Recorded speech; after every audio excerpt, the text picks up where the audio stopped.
Nako, eto na po mga kaubayan ang inaantay ng lahat. Ayan mga karbi natin, bloodbath na.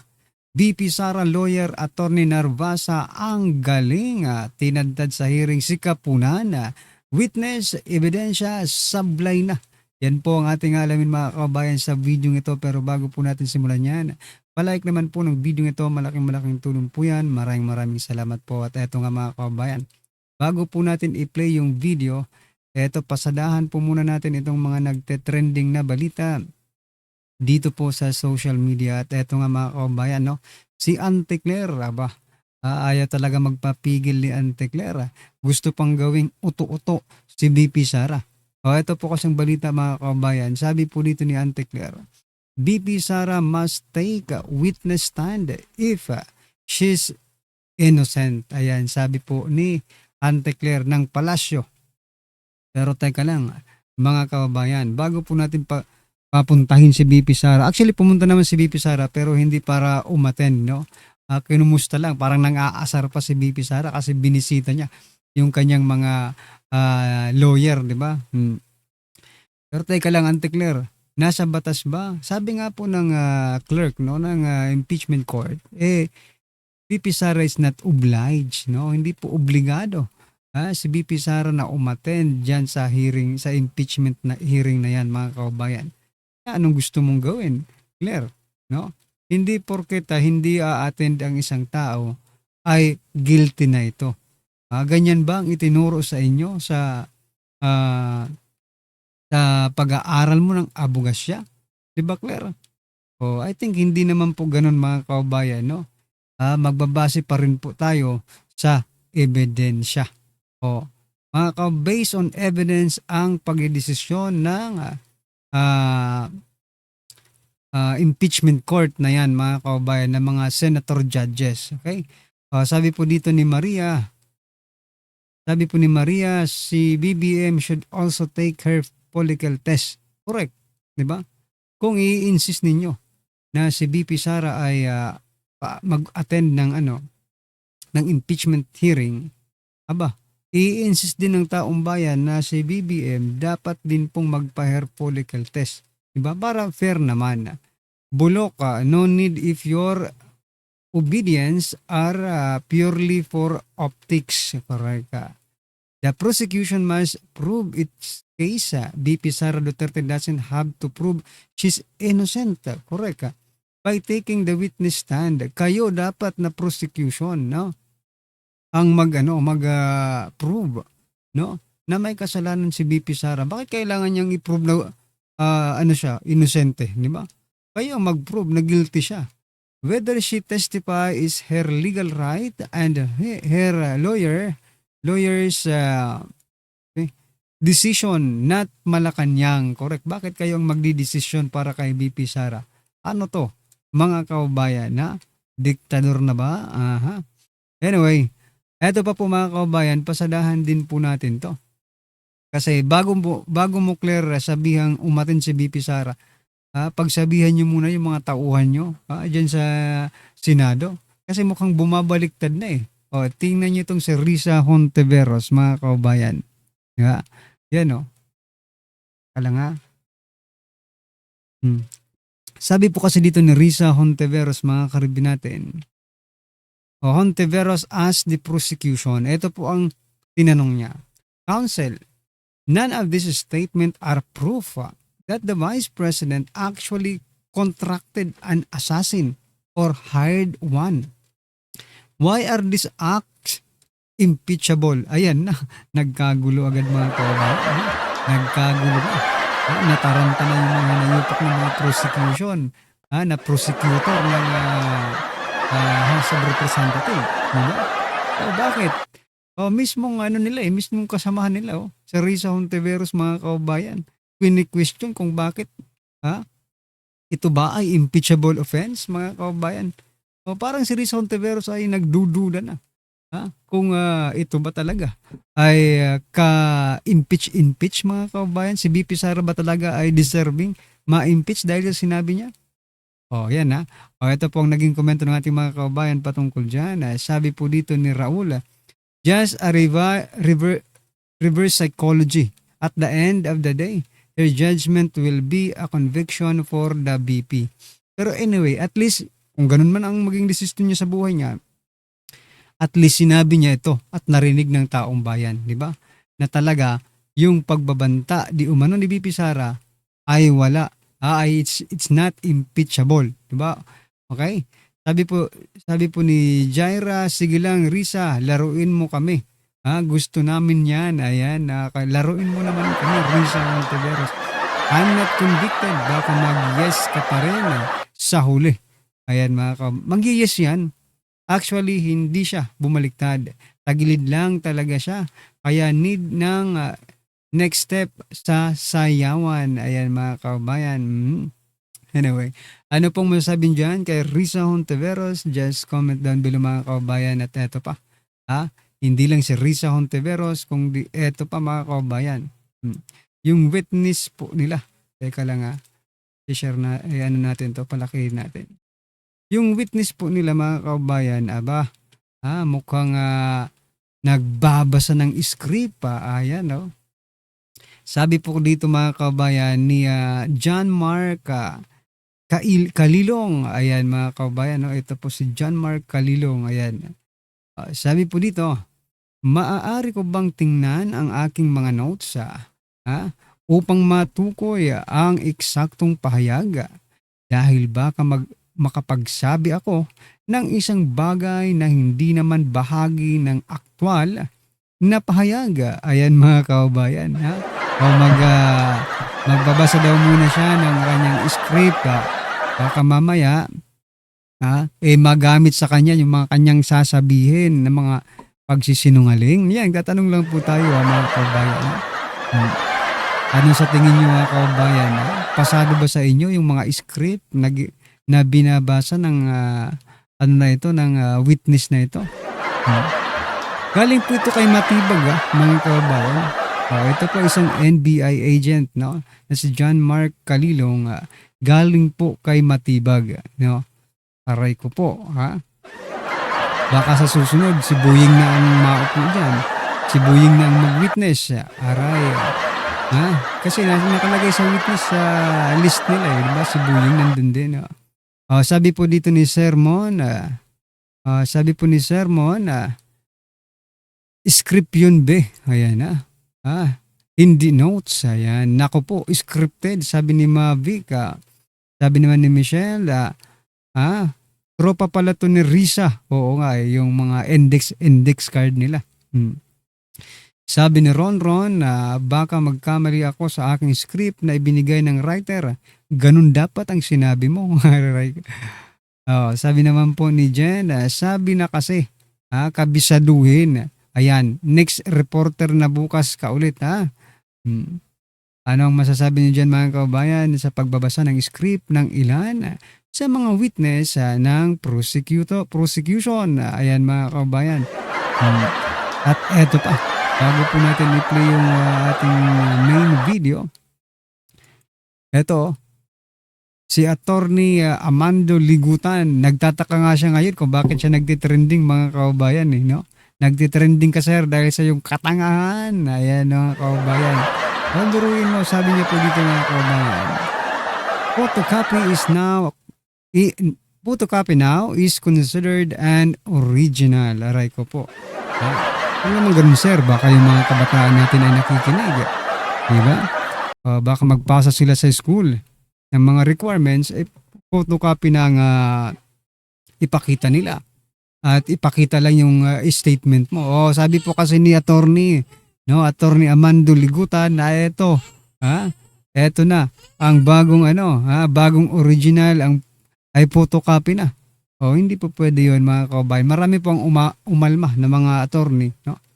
Ay even si Attorney Rowena Guanzon nagbigay ng pahayag patungkol po dito at hindi po siya sang-ayon. Ayan mga kabayan, at eto, pasadahan na po natin yung video mga kabayan patungkol po dito. Ito pong si nabuking ng depensa. Ito po pasok. Your Honor, for P-4-9H, in the original there's a marking November 23. And in the photocopy, it is only a photocopy of the CD, Your Honor. So Naku, there's a magkaiba pa difference. yata ito mga magkaiba. Noted. You can reply to that, Your Honor, please. Counsel, let's get all of his comments first. Pero ang ano ko talaga dito itong si itong si Gatchalian, tingnan nyo. Kawawa naman si Gatchalian, mga kaubayan, no? Ha? Anong nangyari dito kay Gatchalian? 90 ilang araw pa, 90 days pa siyang uupo diyan. Ganyan lang ang gagawin niya. Basa-basa naman, take notes naman. 'Di ba Gatchalian? Galaw-galaw, baka ma-stroke, ha? Your Honor, the page after in the original is a USB, which is Annex E-1 with markings October 18, 2024 video CL PPS 182. However, in the photocopy, there is no such photocopy, the marked photocopy, there's no such thing. So the order is no longer the same moving The, forward. so the order is no longer the same moving forward, Your Honor. Yeah, that's it. Even in that very same one, which I assume is P-4-9K, does not have any date marking, Your Honor. It's not the same So document, the conclusion. It is not the same document. It's not faithful reproduction of anything, Your Honor. The photocopy is not a faithful reproduction of the certified true copy. That's what you're stating. Yes, Your Honor. What does the counsel for the prosecution say? Your Honor, counter manifestation that the documents that the defense are perusing have been identified by the very person who authenticated and who executed that exhibit. So, Your Honor, please, we move that the comments of the defense be noted, Your Honor, please. Your Honor, that's irrelevant. What we're saying is that this is not the copy mark. It is not the same as the original, which he says it's the same thing which is identified. What he's saying is off tangent. What he identified earlier, which is the marked copy, which is the copy marked during pre-trial, is not the same document as they are passing on as an original. Planting na naman. Your Honor, for P-4-9H, in the original, there's a marking, November 23. And in the photocopy, it is only a photocopy of the CD. So yan mga kabayan, hindi nagtutugma yung kanilang mga ebidensya. Aray ko. Ayan mga kabayan, eto pasadahan na po natin yung isa pang video. No? Ito, pasok, panoorin lang po natin mga kabayan. Mentioned many times over that the subject of the investigation is the statement of the Vice President that she already contracted a person to kill the President, the First Lady, and the former Speaker. There's no basis for the objection, Your Honor, please. Your Honor, may I ask for a readback?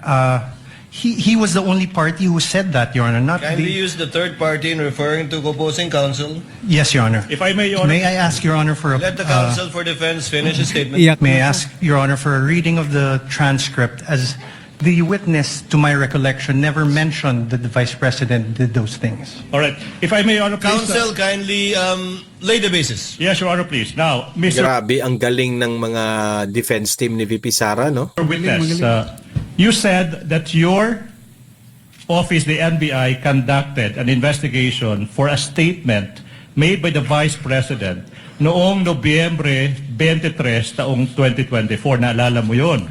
Objection, Your Honor. Oh. Your Honor, please. What is the basis of the objection? Your Honor, it's leading. Your Honor, please, if I may, Your Honor, Do please. you remember?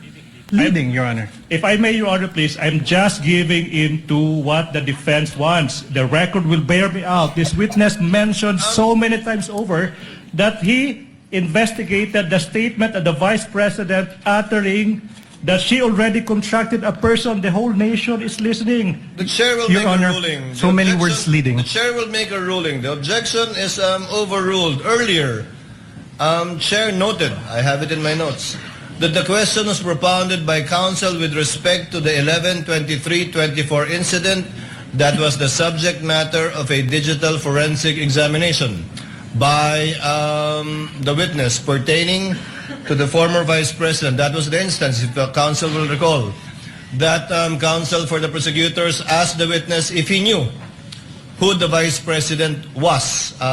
So the objection is overruled. Witness may answer. Your Honor, may I state for the record, my objection is on the part of the question where he said that the Vice President hired someone to kill the President, the First Lady, and the Speaker of the House, not on the identification of the Vice President. Noted. Court already made a ruling. Witness will answer.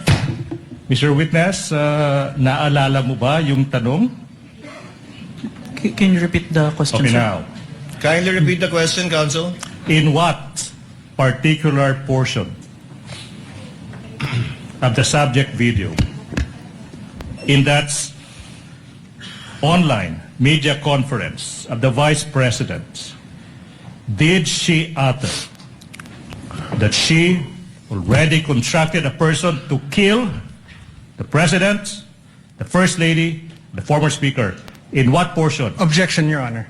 What Sir, is the objection? Your Honor, this honorable court already ruled on this question. The discussion later on was on the leading question made by the prosecutor.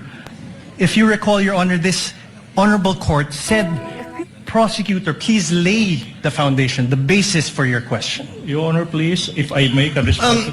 The presiding officer will ask the witness. Mr. Witness, out of the 2 or more so hours of video that you downloaded, do you know, if at all, the timestamp that pertains to any statements made by the Vice President pertaining to any of the allegations in the articles of impeachment, particularly Article 4, the subject matter of this case, in relation to alleged threats made by her in that video? Yes, Your Honor, but may I refer to my investigator's note, Your Honor? You may do so. Senator Cayetano is recognized. The presiding officer, Alan Cayetano. Sorry, sir. may I know from the records, is this the first time that the witness mentioned that the Vice President uttered threats against the President, the former Speaker, and the First Lady? Your Honor, if I may, there was Because if no it's mention at all. No, yes. Sorry, apologies. No, because if it's the first time, precisely the rule says that you cannot allow leading questions. Whether it's from the judges, whether it's from the presiding officer, or from the defense, or the... So meaning, you lay the basis. Simply, you ask him, ano yung laman ng video? Pag binanggit na niya, na may ganito sa laman ng video, then you can ask him na directly what part. So, all of us want to expedite it, but let's follow the rules. So that's why I'm asking, has this witness this afternoon, I missed a portion because I have a headache and I had to eat before I drink medicine, but I was watching sa TV. But hindi ko pa narinig na sinabi niya to. Kasi kung hindi pa niya sinabi, Mr. Presiding Officer, can we just follow the rules and just lay the basis, ask him kung ano laman ng video, let him testify, tapos pag binanggit niya, then you can ask him, hindi na siya leading. But we shouldn't really ask leading questions because we'll violate the rules. So excuse me, but I'll just be very particular when it comes to the rules, and it's not against any group. Senator Judge Cayetano, it will take some time before we can quote-unquote appeal to the records. I'm trying to have them get it. But in lieu of that, that's why the chair tried to intervene. Can counsel kindly lay the basis for the witness to be able to identify the timestamp portions of the 2-hour video? All right, Your Honor. Counsel for the prosecutors may proceed. This will be quick. Mr. Witness, you said that your office conducted an investigation on the statement made by the Vice President dated November 23, 2024, correct? Objection, Your Honor. Leading. Your Honor. Your Honor, he's not on direct. He's Overruled. Witness may answer. Yes, sir. Now, tanong, ano ba exactly yung sinabi ng Vice President nung araw na yan, November 23, 2024? Objection, Your Honor. Well, I'm not yet done. Well, Your Honor, the pauses of the prosecution are very Kindly confusing. let the counsel for the prosecutors finish his question before Precisely, Your you Honor. object. May I Counsel ask for the also prosecutor may proceed. may I ask instead of this, Your Honor, may I ask that the Honorable Court direct the witness to allow me to object before answering? Because No. precisely the questioning of the prosecutor Okay, what?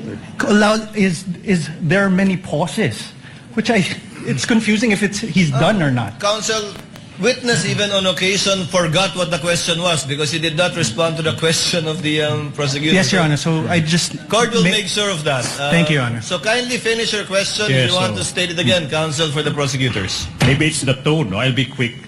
What particular statements of the Vice President on that day did you investigate? Objection, Your Honor. Vague. Hindi makapurma. Take counsel for respondent. A bit of patience. Let the counsel Yes. finish. I don't think he's finished. The question is done. What particular statement on that day did you investigate? How is that leading? Objection, Your Honor. Vague. Okay, Not Your Honor. leading. Your Honor, please. Can I I didn't address say to that, leading. Your Honor, please? Can I? What was Whether- counsel, what's the basis of the objection? Vague. All right. I will It's a 2 indulge. hour Your Honor, please. 36 I will 26 indulge, minute video, Your Honor. I will indulge. I will add these two phrases. It will never be. It will never be that. Now, Mr. Witness, what statements did the Vice President utter on that day, if any? Your Honor, Whoa. same objection. There's a Honor, please. 2 hour 26 minute. What? Let the does he witness mean? answer. Counsel, this 2 hour and so minute video was done on the same day. Yes. Correct, Your Honor. But the question must be given with particularity. If the witness knows, witness may answer. Answer. Witness will please answer. Can I refer for my notes to identify the exact statement because I might said a statement that's not part of the actual statement. Presiding officer will allow the witness to refer to his notes to refresh his memory. Go ahead, Mr. Witness.